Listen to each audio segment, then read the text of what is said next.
Hola,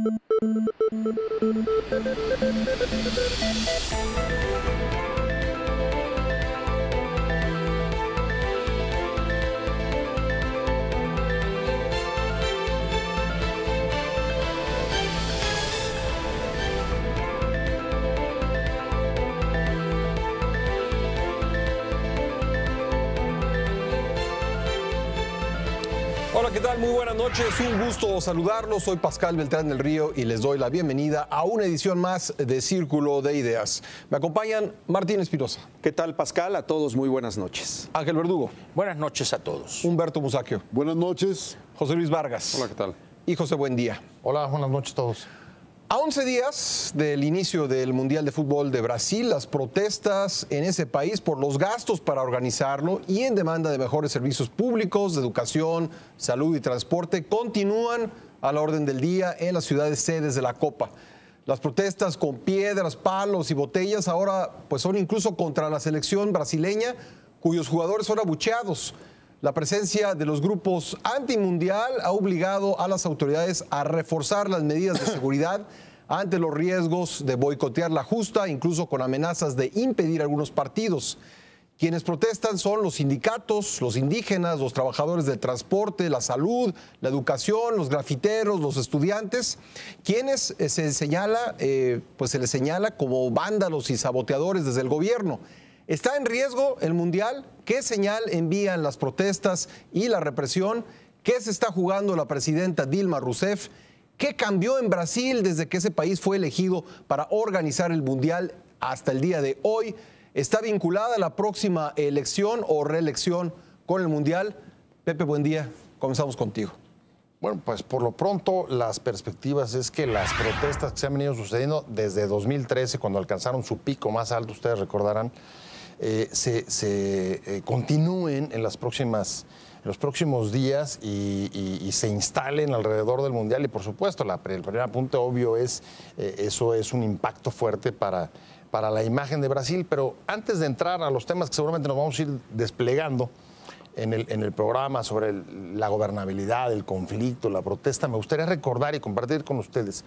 Se estrenó hace unos meses en México una excelente obra de teatro que se llamaba El Maracanazo y contaba justo aquella tragedia en la que el gran equipo, el gran equipo brasileño que llega a la final. El año en el que se estrena Maracaná iba a ser la apoteosis del fútbol brasileño, pierde contra Uruguay. Y ahí comentaban una pequeña anécdota que creo que vale la pena traer como introducción, y es que la lectura de la bandera brasileña. La bandera brasileña, los brasileños dicen que está estampado el cielo brasileño cuando recibieron la independencia. Y ahí están también plasmadas la constelación de Orión y la constelación de Escorpión. En la mitología griega, Orión, recordarán, era aquel gigante, el mejor cazador del mundo, el hombre que alardeaba de que era capaz de capturar y lograr cualquier víctima, y que llega a oídos de Gea, se molesta con el alarde, la diosa de la naturaleza, y lo pone a pelear o lo desafía, y lo que le pone enfrente fue un escorpión. Cuando lo vio Orión, le pareció que era absolutamente un enemigo desdeñable, y entonces lo fue a aplastar.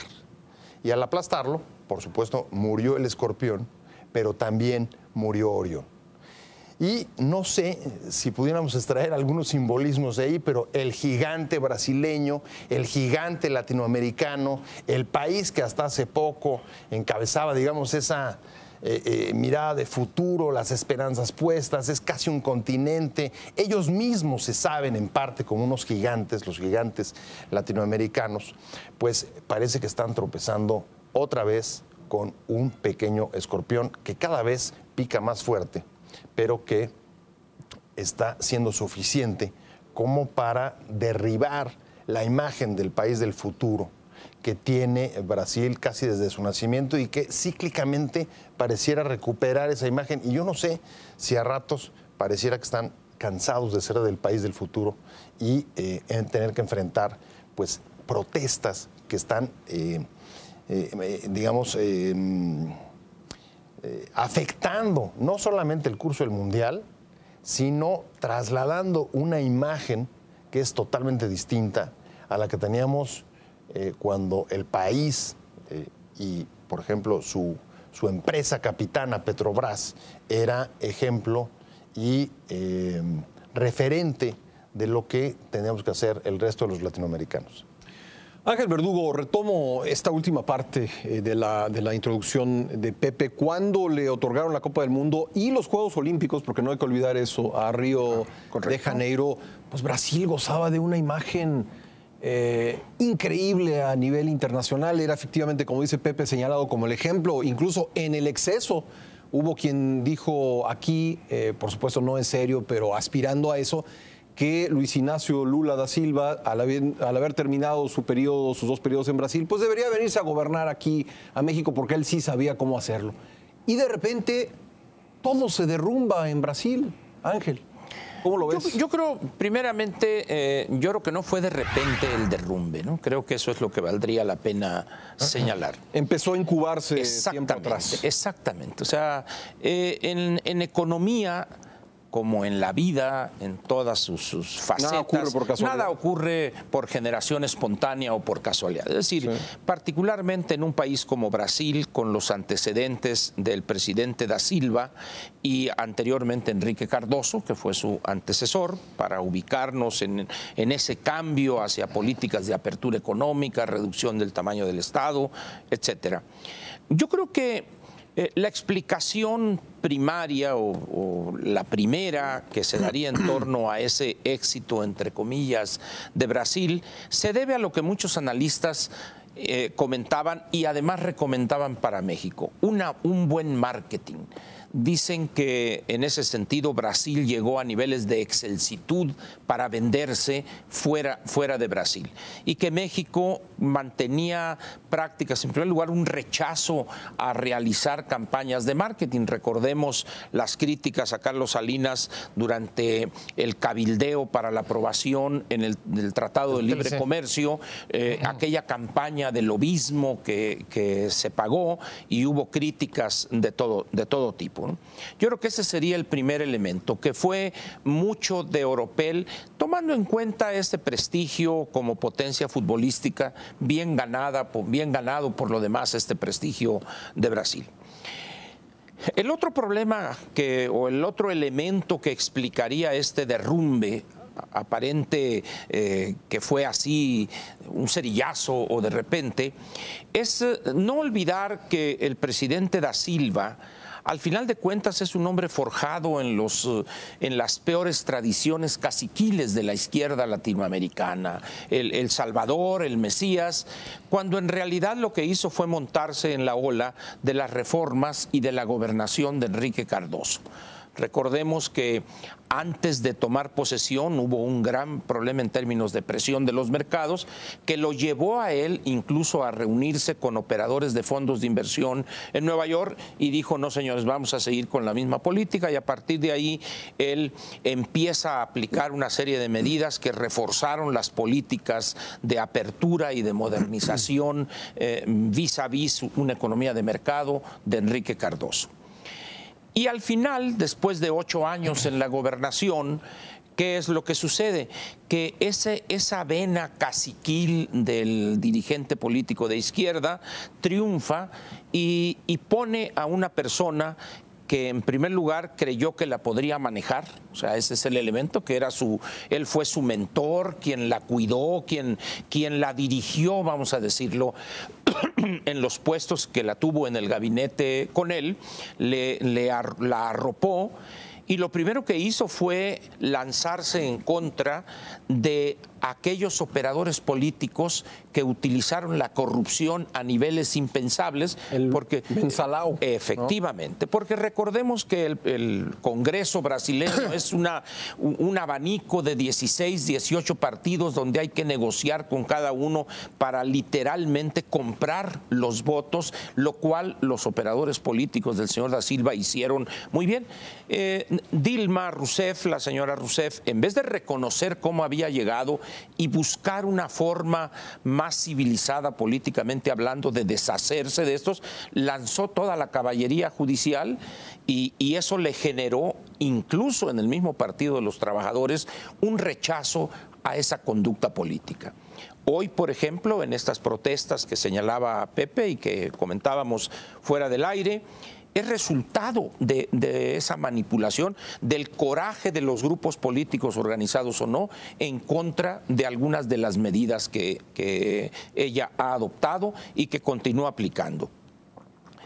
No ha dado en ningún momento en los últimos, pongamos, 24 meses, ante las muestras de corrupción en el otorgamiento de contratos para algunas obras. Incluso la nieta del señor Joao Havelange acaba de declarar, dice, todo lo que debería ser, todo lo que debería ser robado, ya se robó.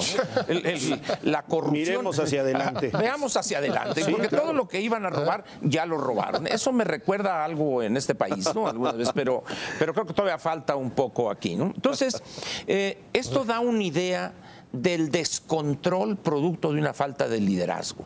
Cuando un país como Brasil se lanza a esta aventura, porque en las condiciones de falta de infraestructura, de problemas sumamente complejos en la burocracia, lo que llaman en inglés los red tape en Brasil, es una tarea titánica, y lo dejó, si no suelto, pero sí un poco al capricho, ¿no? A imponer las cosas. Y ahorita estamos viendo que hay incluso algunas obras de infraestructura que no van a ser terminadas, no fueron terminadas. Estadios no están terminados. Pero dejemos los estadios, las vías para llegar a tiempo a los estadios, es decir, vías que comunican de ciudades conurbadas a donde está el estadio, las sedes porque creo que es en 4 o 5 o un cierto número de ciudades, no se realiza el campeonato en una sola ciudad. 12 sedes. Y no han sido desde Manaus a Recife. Manaus ni equipo de fútbol hay, creo. No han sido mejoradas las vías, deja tú construir y completar algunas nuevas. Creo que todo eso da un cóctel explosivo, el cual evidencia que en la economía las cosas no se dan tan rápidamente como los políticos afirman que se dan, y tampoco hay atajos para llegar a la modernidad y al progreso. Creo que es un proceso cultural primeramente, es decir, la gente tiene que aceptar la necesidad de cambios.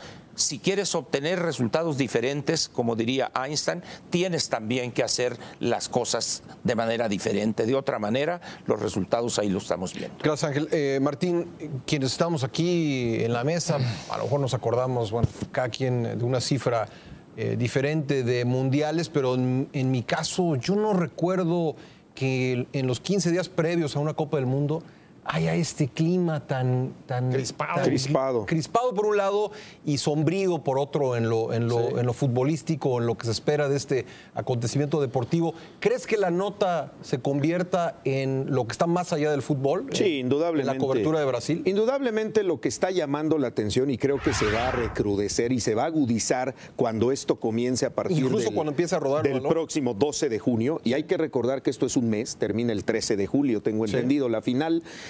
Las notas que tienen que ver con este tipo de manifestaciones sociales, de enfrentamientos, de crispación social, como decíamos, yo creo que se van a combinar mucho e incluso en muchos casos quizás superen la misma nota de la justa deportiva, de la competencia futbolística. ¿Por qué? Porque además de todo lo que se ha dicho, yo quisiera hacer hincapié en el tema social. O sea, el problema de fondo es el grupo humano que no se siente a gusto, que no está viviendo pues como debe vivir, que sus niveles de vida se han ido deteriorando y que ve con preocupación cómo el Estado, que es el encargado, o sus instituciones, y tomemos como ejemplo lo que está pasando en México, que deberían ser las que se encarguen de brindarle las herramientas para que esa gente tenga empleo, mejores salarios, productividad, una mejor economía familiar, no está teniendo el camino para lograr incrementar su nivel de vida. ¿Qué pasa? que la gente se enardece y aprovecha este tipo de eventos internacionales, que son una ventana mundial, para manifestar esa inconformidad con un ingrediente adicional que todavía viene a complicar más el conflicto social. El Estado, que gasta millones y millones de dólares en una serie de infraestructura que van a beneficiar solamente a un grupo político, deportivo, que también en Brasil tiene un poder muy grande. El fútbol es un elemento, como en muchos países de América Latina, el fútbol es una herramienta hasta de control político. Y entonces, tomando en cuenta esa inversión tan grande, con una gran carencia de recursos, con una gran carencia entre la sociedad brasileña, la gente ve con coraje cómo ese tipo de inversiones no se han hecho mejor en su medio, en su entorno, para mejorar su nivel de vida. Y estamos viendo protestas desde el tema de transporte hasta el tema educativo, hasta el tema de salud, que es muy importante, donde los brasileños pues vuelven a ver que todo lo que se había avanzado hace algunos años, hoy prácticamente vuelve a una realidad que a lo mejor se las habían disfrazado o que veían con esperanza hacia futuro que esto iba a mejorar. Y bueno, pues lamentablemente la gente enardecida en las calles, ¿cómo la detienes? ¿Cómo la paras? Aunado al eterno problema de las favelas, al eterno problema de grandes grupos sociales que siguen viviendo en la marginación y que llevan muchas décadas en un retraso muy importante. Gracias, Martín. No hemos escuchado todavía a Humberto Musacchio ni a José Luis Vargas. Volvemos con este mismo tema y con ellos después del corte. No se vaya, esto es Círculo de Ideas.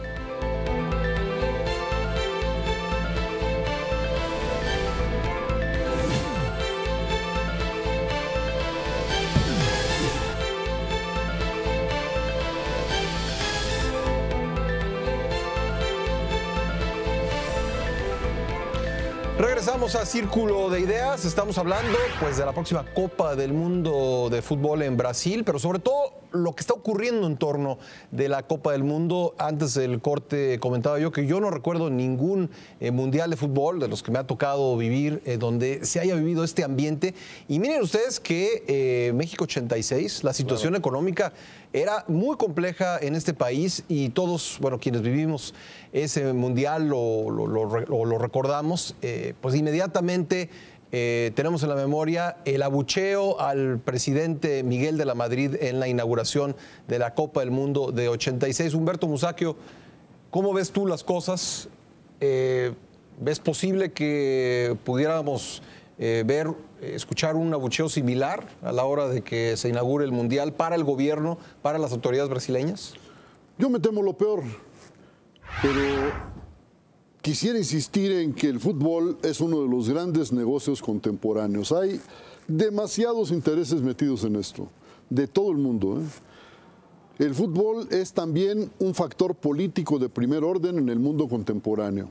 Un factor político para la estabilidad, y los gobernantes lo aprecian mucho, pero también es un riesgo, y hay que recordar algunos hechos en los que un resultado adverso en el fútbol ha llevado hasta guerras, ¿no? Al surgimiento de problemas sociales y hasta guerras como en Centroamérica. Sí.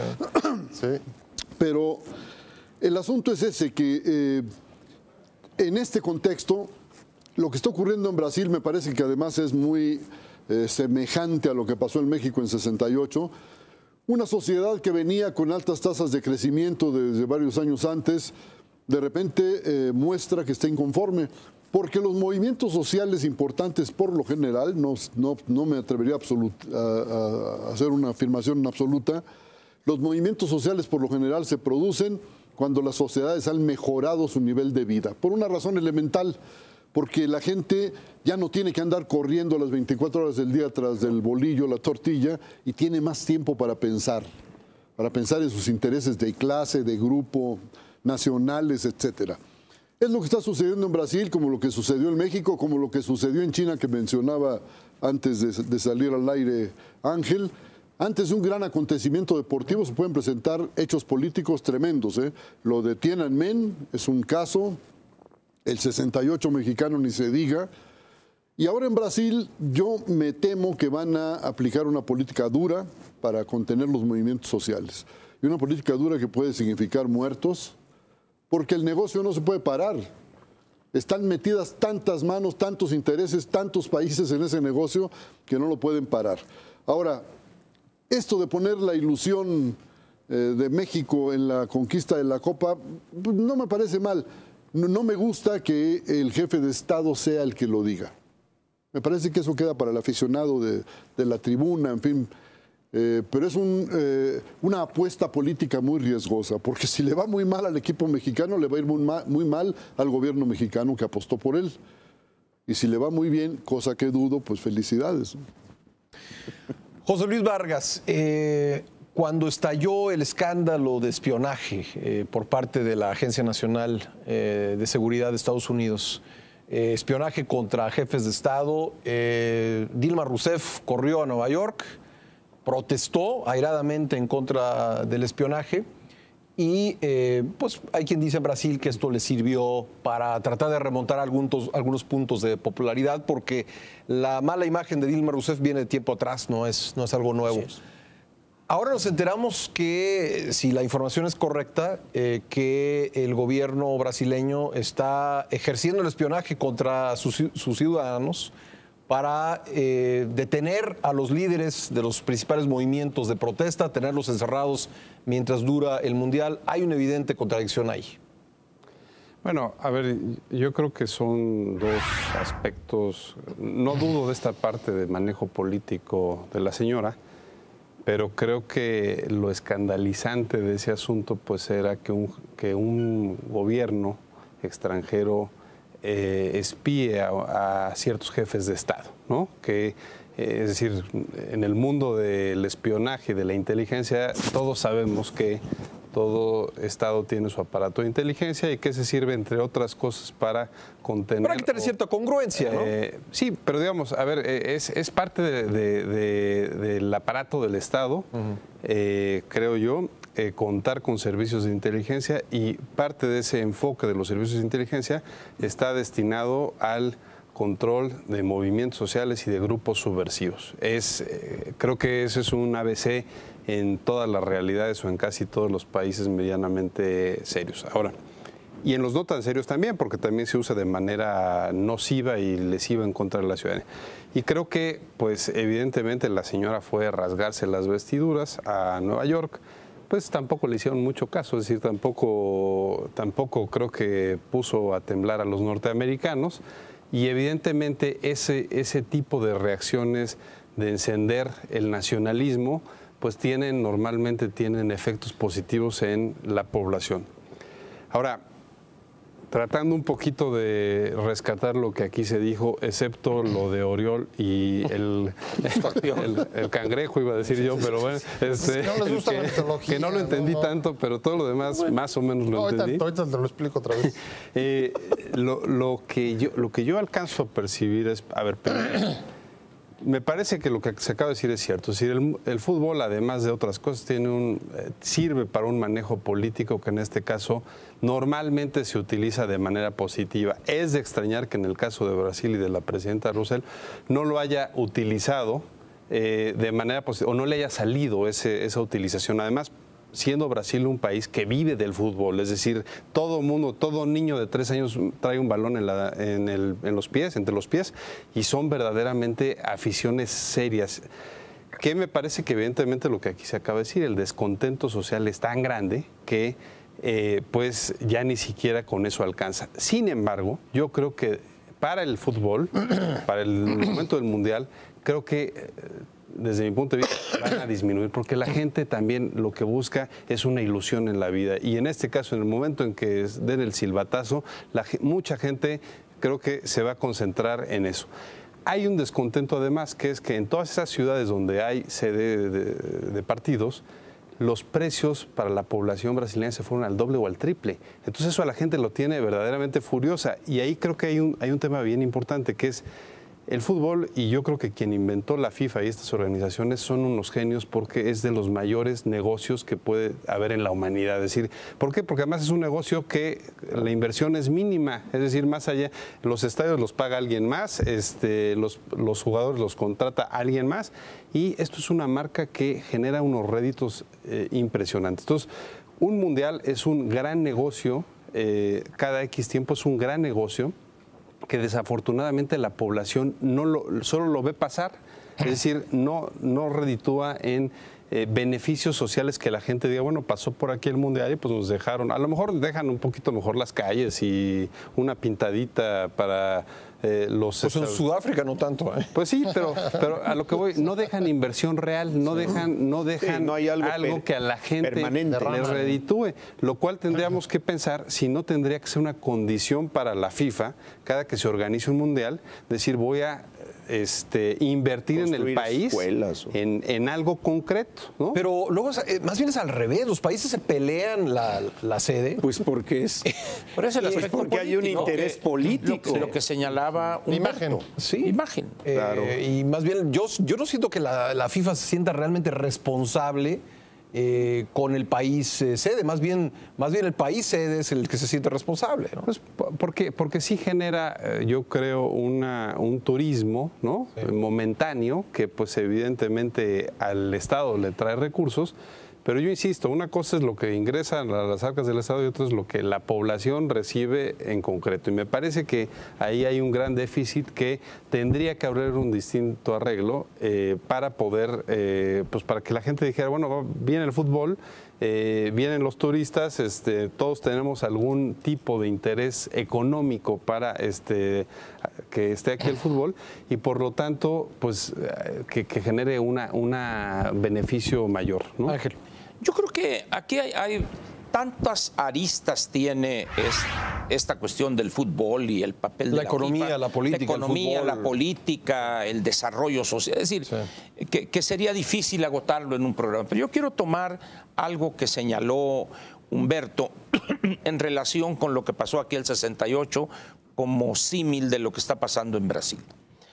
El 2 de octubre del 68 hubo una matanza en Tlatelolco, en la Plaza de las Tres Culturas. Si bien el movimiento iba en declive, es decir, el mismo acercamiento a la fecha que fue el 12 de octubre, cuando iniciaron los Juegos Olímpicos, eso generaba una situación de expectativa respecto a los Juegos Olímpicos, el cansancio normal, etcétera. Pero 10 días después, el 12 de octubre, todo el país estaba con los Juegos Olímpicos. Yo recuerdo los problemas que hubo de lo que quedó del CNH para volver a iniciar las reuniones posteriores. Yo pienso que eso mismo podría suceder en Brasil.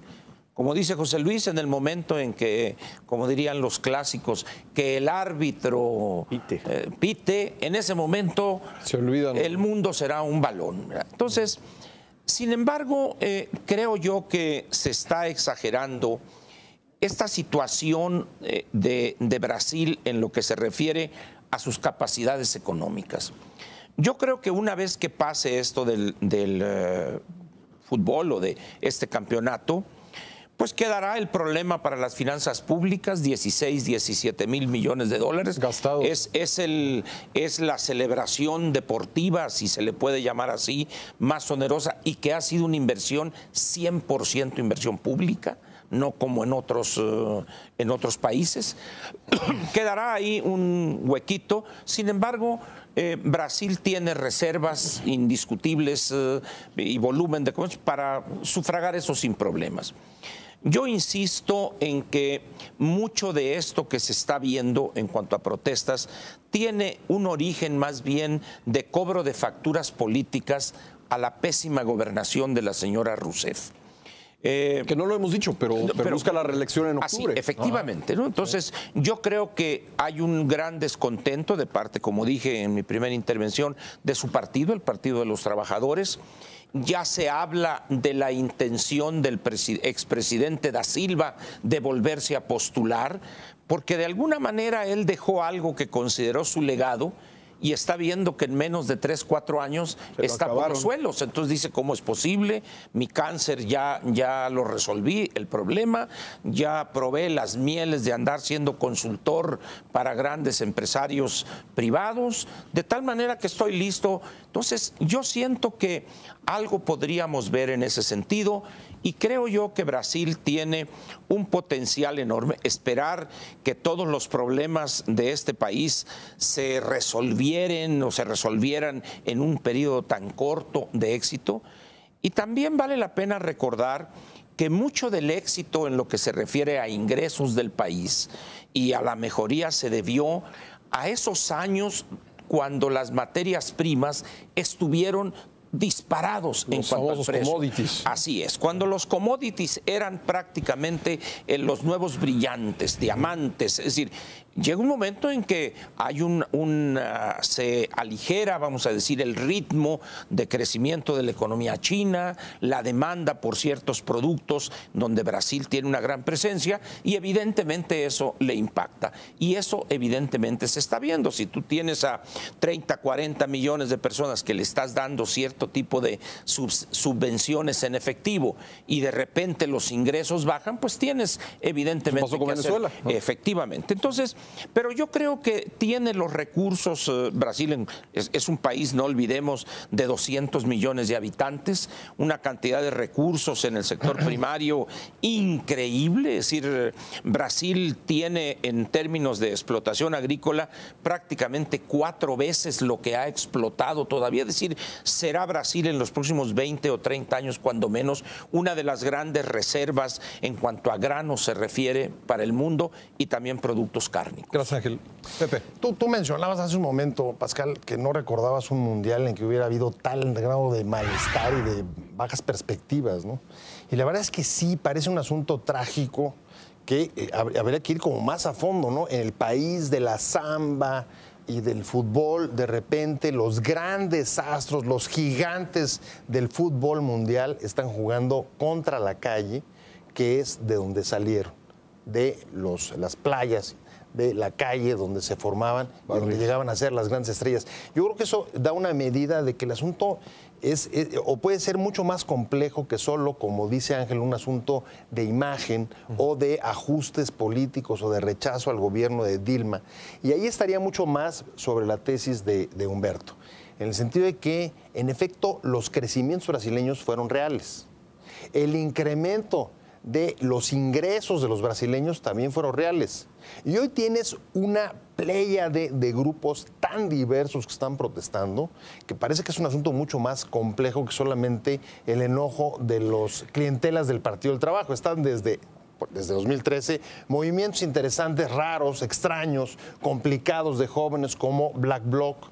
Están también los indígenas, están también maestros pidiendo reivindicaciones salariales, están habiendo las revueltas en las favelas de Río. Es decir, es un asunto que es mucho más complejo que pensar que solamente están molestos los del Partido del Trabajo. Y yo creo, ahí coincidiría con Humberto, en que en Brasil sí se produjo, como producto, por supuesto, del gobierno de Cardoso y luego de Lula, una cantidad de mejoras sociales que permitieron la construcción o el avance de una clase media que no necesariamente supuso, por supuesto, el fin de la desigualdad. Sigue siendo un país horriblemente desigual como el nuestro, pero en el que el avance en educación, la construcción de una clase media, el acceso a benefactores desde smartphones con los que están armando muchas de las protestas, social, conocimiento, internet, en fin, todo eso creó condiciones para que hoy lo que haya sea un país que está reclamando lo que antes no hacía: corrupción. Ese es uno de los más importantes, el despilfarro y la corrupción, no solo en el Mundial, sino del gobierno o de los gobiernos del PT, desigualdad y pésimos servicios públicos. Tenemos que hacer una pausa en Círculo de Ideas, pero regresamos para seguir hablando de este tema, la Copa del Mundo de Brasil y todo lo que rodea este acontecimiento deportivo. No se vaya, volvemos enseguida.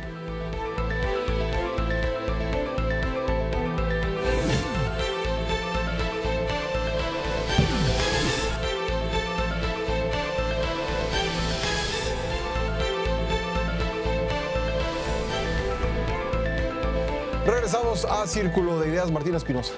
Yo diferiría un poco lo que decía José Luis de que rodando el balón se van a olvidar los problemas. Te voy a decir por qué, José Luis.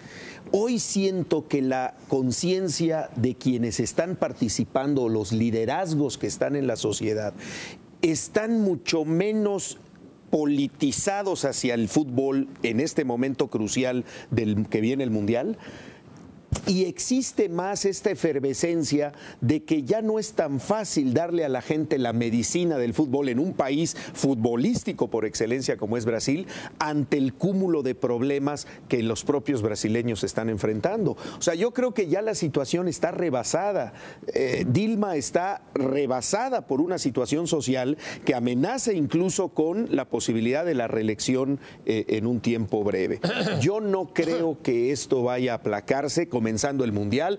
Brasil cambia de rostro y todo va a ser miel sobre hojuelas. Yo no creo, yo creo que la efervescencia va a seguir y coincido con Humberto desde el punto de vista cómo va a tratar el gobierno brasileño a estos grupos, con ejército, con grupos de choque y con una contención que a la larga le va a resultar contraproducente, no solo a Brasil, sino creo que va a ser un movimiento que pudiera tener repercusión en el resto de los países latinoamericanos. Humberto. Sin embargo, yo agregaría que la represión en estas condiciones tiene legitimidad social, porque así como hay grupos de oposición al Mundial de Fútbol, también hay muchos a favor, claro, y no quieren que la fiesta se les arruine. Pero yo me pregunto, se ha mencionado aquí que Dilma Rousseff probablemente no se pueda reelegir, que no tenga... Tiene 60% en contra. El problema que tiene en las encuestas, el problema que tiene es que tiene una oposición dividida. Para mí ya el problema ni siquiera es si se puede reelegir. Imagínense ustedes que Brasil no gane la Copa. Yo creo que ni siquiera termina su periodo. Sí. En Brasil el fútbol entra en todas las esferas sociales, entra en todos los hogares y por supuesto entra en la política. Y hay gente apostando a que fracase el Mundial, pero también a que Brasil no vaya a ganar la sexta. No vaya, además ahora que México golee a Brasil, van a ver que Brasil no llega a la final. A ver, José Luis Esposal. Yo creo que, a ver, en tema político de Brasil, y ya lo mencionaba Ángel hace un momento, yo creo que hay que tener mucho cuidado porque si bien efectivamente Ignacio Lula da Silva pues vivió parte de ese proceso que le dejó Cardoso digamos, de modernización de Brasil. Reformas hechas. Claro. ¿No? Lo cierto es que él lo supo capitalizar políticamente a partir de una estrategia, más allá del carisma que pues es indudable que tiene, pues de una estrategia de marketing de su persona, de su gobierno frente al mundo, cuando decían el gigante del sur, Brasil expectativa, es decir, todos nos lo creímos, es decir, y creo que hay que trasladar esa escena de antes de Brasil de Lula y de hoy de Brasil de la presidenta Rousseff a lo que México le puede estar pasando. Es decir, México también hoy está muy en la expectativa de vender espejitos de la modernidad, tenemos una cantidad de reformas estructurales. Y México y Brasil tienen un problema que creo que es bien importante decir en común, que es la enorme división de clases sociales entre quienes se pueden llegar a beneficiar de esas reformas y de esas cuestiones, y la enorme clase social de pobreza que tenemos. Porque yo no estoy en contra de la réplica que me hace Martín, creo que es una cuestión de tiempo y creo que los brasileños pobres de Lula no son distintos a los brasileños pobres de Dilma. Lo que ha pasado es que el tiempo en el cual no han visto estos famosos beneficios de las reformas, pues ya evidentemente la gente lo tiene harto. Pero creo que en México estamos muy cercanos en unos años que veamos que pues las reformas estructurales, ¿dónde están? ¿Dónde está el regreso del petróleo que nos prometió el presidente Peña? Es decir, y que veamos que pasa un sexenio, 2 sexenios y eso no se materializa en salarios, en bienes de una canasta básica y de un nivel de vida pues muy razonable. Creo que podemos estar en el mismo peligro. Ángel. Ahorita que escuchaba yo expresiones de Pepe en el sentido de los jugadores estos. Cortaste cartucho. Pues digo, ahorita sí debo reconocer que dejé la Glock ya en mi bolsita, ¿no? Entonces no hubo oportunidad. Digo, después de lo de Obregón, no va a haber problema con Pepe, ¿no? Pero sí lamento no tenerla aquí. Torbellino, ¿cómo se llama el Torbellino? Tito Torbellino. Entonces, miren, una de sus afirmaciones me hizo recordar aquellos tiempos donde Humberto y yo convivimos hace ya 46 años, casi 46 años, pues, ¿no? En el 68, cuando dice él, estos jugadores, etcétera, la calle se opone a ellos. Yo recordé inmediatamente cuando en el 68 decíamos, metimos 1 millón de personas al Zócalo. Y era evidentemente a todas luces una exageración. Ni con 10 pisos no caben. Es decir, son 125, 130 mil en el mejor de los casos. Bien retacado. Bien retacado, ¿no? Apretaditos ahí para que caliente el asunto. Entonces, sin embargo, en esa euforia nadie cuestionaba lo absurdo de eso, porque era la euforia política, ese happening que estábamos viviendo. Déjame interrumpirte. Tú lo que dices es que la gente que estamos viendo protestando en Brasil no es la sociedad brasileña o no es la sociedad en su conjunto. Así es. Sí. Y también en el 68 sucedió una cosa muy curiosa. Los reporteros que llegaron un mes antes de las Olimpiadas no llegaron por los Juegos Olímpicos. El caso más notorio es de la afinada Oriana Fallaci y su hermana Nera, que llegaron a reportear sobre la situación político-social de México, y así llegaron muchos. El mismo 2 de octubre había periodistas ahí en la plaza y ahí en la... Oriana Fallaci estaba en la tribuna y recibió 5 balazos. Entonces, dice uno, había una expectativa porque México era el producto del desarrollo estabilizador, etcétera. Y también nosotros en 68 decíamos los obreros y todo el país, lo cual era evidentemente una mentira. Es decir, era una exageración propia de la euforia en la que estábamos o que estábamos viviendo, lo cual es legítimo. Es decir, no estoy criticando eso. Lo que quiero señalar es que hoy quizá estemos cometiendo el mismo error. Nos parece que es que la calle está... No.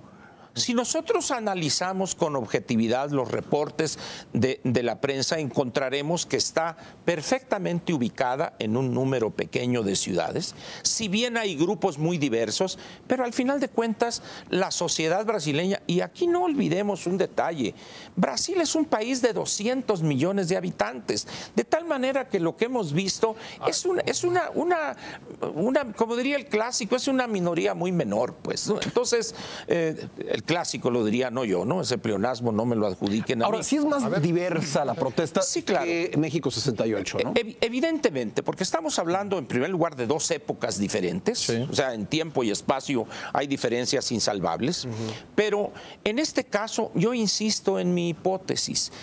Estos grupos, al final de cuentas, responden más, creo yo, a otros intereses. Pero quiero terminar diciendo lo siguiente. No viviremos mucho para ver cuál es el resultado. Claro. Es decir, creo que dentro de un mes, 10 o 20 días, vamos a ir a mediados del mes de julio, de este julio, pues ya sabremos quién acertó, si efectivamente aquello se desmoronó y Brasil y esto, pero puede suceder también lo contrario, que sea un éxito esta justa deportiva, un éxito financiero, pero no, la copa nos la vamos a traer nosotros. Ya por decreto. Ya cuando hubo el anuncio hay un cuerpo especial que va a rodear ese día para que no vaya a llegar el señor Herrera con sus aguiluchos a traérsela, porque la instrucción fue clara, hay que traer la copa. Lo más preocupante es eso, es que o es Brasil y se prenden llamas o los jugadores mexicanos no pueden regresar. Efectivamente, lo cual no sería malo, además. Entonces, termino diciendo lo siguiente, podríamos tener una sorpresa como la tuvimos también en el 68, que al final de cuentas el país vibró con los Juegos Olímpicos. Vibró con los Juegos Olímpicos. Pero no, es inolvidable la rechifla que se llevó de Astordaz. Como va a ser inolvidable las mentadas que va a recibir la señora Rousseff, indiscutiblemente. En ese sentido hay una coincidencia histórica, vamos a decirlo. Pero al final creo yo que no viviremos mucho para ver el resultado y ya veremos aquí, recordaremos quién acertó. Sí, el Alangrán y el... Por alusiones. A ver, Pepe, por alusiones y luego por alusiones. Yo creo que es notable, por ejemplo, que dentro de los grandes astros brasileños, algunos se han alejado de hacer propaganda o promocionarse. O promocionar el Mundial justo por el ambiente que hay en la calle antimundial, pero pues yo creo que, como decía Ángel, esto siempre se ve desde distintos ángulos y a veces el vaso medio lleno y medio vacío. Generalmente los gobiernos, y es un argumento que en este país desde el autoritarismo lo hemos conocido mucho, cualquier protesta la ven como son 3 que no representan al resto de la población, son 4 que no son representativos. La calle no es aquellos que están diciendo. Yo lo que estoy viendo de Brasil, en efecto, pero son síntomas de mala salud política. No solamente un social. síntoma, es que es suficiente con que, digo, en los últimos días ha habido protestas en 50 ciudades brasileñas, con grupos tan diversos como los que ya platicábamos hace un momento, pero creo que el punto, yéndonos hacia el final del programa es, bueno, en efecto, ¿qué es lo que va a pasar ahí? Y no creo que se vaya a ver un desenlace. Simplemente, como decía, y ahí estoy de acuerdo con Martín, en desacuerdo con José Luis, en el momento que se ponga en marcha el balón, pues veremos. Seguramente se aplacarán, todos irán tras el esférico y bye. No, yo creo que va a ser más profundo y más complejo. Y dependerá no solamente de la suerte y el destino, sino de cómo Orión, en este caso el Estado brasileño, se acerca y trata de resolver la situación de los escorpiones, que son los grupos más vulnerables. Por supuesto, tendrá que garantizar la seguridad de un evento internacional, con seguridad en los aeropuertos, en los estadios, etcétera, etcétera. Pero si pisan al escorpión, se envenenan, ¿eh? Por supuesto. Si el Estado brasileño no maneja bien el conflicto con todos esos grupos y decide aplastarlos, es posible que como Orión caiga igual que los otros, por supuesto. Martín.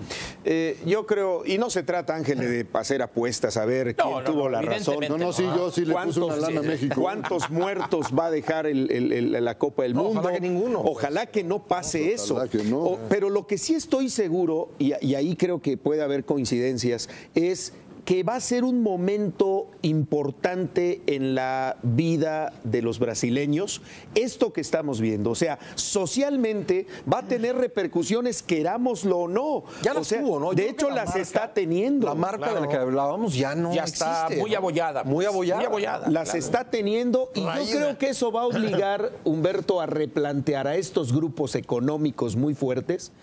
¿Qué tan conveniente es llegar a países o otorgar sedes a países con conflictos sociales y decir, a ver, cómo nos la llevamos y qué podemos obtener? Porque ellos pues van detrás de los dólares y van detrás de la lana.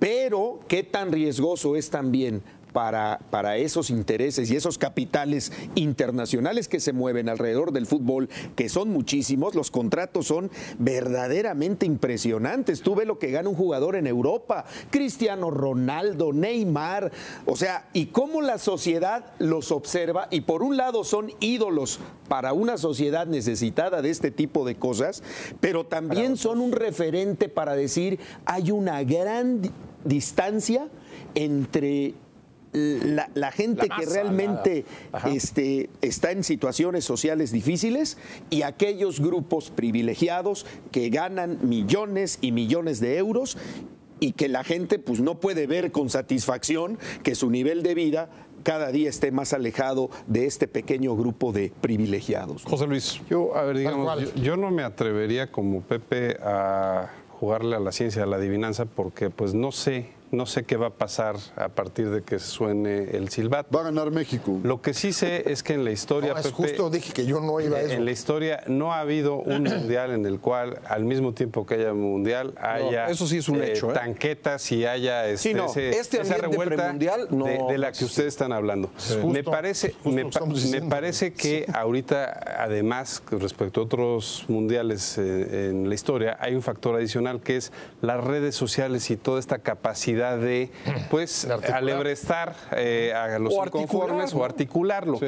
Pero me parece también que siendo el momento a nivel mundial de Brasil, empezando el fútbol, también la sociedad brasileña no va a apoyar eso, y parte del éxito de estos movimientos sociales y de estas luchas es que la sociedad, mucha parte de la sociedad que está entre que sí y entre que no, apoye cuando se trata de una causa que encuentran legitimidad. Me parece que eso no obsta que después la señora Rousseff siga con sus problemas, que probablemente no sea reelecta, claro, pero me parece que no será un mundial excepcional por un brote de violencia y de sangre. Ángel, tenemos un minuto. Oye, nomás una acotación. Sí hay acontecimientos deportivos vigilados por los tanques. La Olimpiada de 68 en México, para no ir más lejos. Claro. Para terminar, para mí ha sido una sorpresa que Pepe, de sus argumentos basados en la socialdemocracia, una narrativa socialdemócrata, haya girado a los espacios de Walter Mercado y de Madame Sassou. La verdad es que, con todo y el respeto a las constelaciones y a los signos del zodíaco, yo creo que habría que ser mucho más terrenal para juzgar una situación como la de Brasil. Eso es todo. Oye, la poesía es cultura. Yo sé que tú no lo entiendes. Pero... no más que no hablabas tú de poesía. Y sirve también. Hablabas y la mitología hablabas también. Tú de la mitología y de la adivinación que no tiene nada de esencia. La mitología también es cultura. Como ven ustedes, aquí no falta polémica, aquí en Círculo de Ideas. Y como decía Ángel Verdugo, pues muy pronto sabremos qué ocurre en la Copa del Mundo, en este ambiente de protestas que yo creo que sí es inédito en la historia de las Copas del Mundo. Muchísimas gracias por haber estado con nosotros. Los esperamos la próxima semana aquí por Excelsior Televisión, mismo horario, 11 de la noche. Yo soy Pascal Beltrán del Río. Les doy las gracias. Hasta entonces. Te invitamos a seguir cuestionando la información con los siguientes videos.